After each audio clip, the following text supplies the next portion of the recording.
Alright, one of the reasons why I replaced this axle shaft is because the guy is looking for to fix a vibration. It's actually a big vibration at 40 miles an hour and you accelerate. The whole front end shakes up and down. Not the front end, but the whole driveline shakes up and down. You feel it.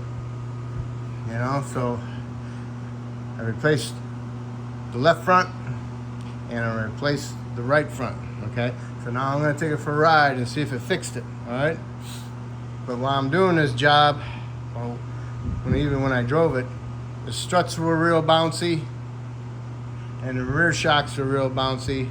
Control arm bushings are shot, the vertical ones, and also the trans mount on the left side by the wheel well, half broken. The rest of the mounts didn't seem to be, they had cracks, but they weren't broken.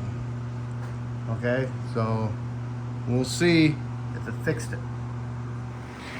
Okay, just got back on my road test. No more vibration. 40 miles an hour accelerating. It used to wobble. Driveline vibration. Now it don't.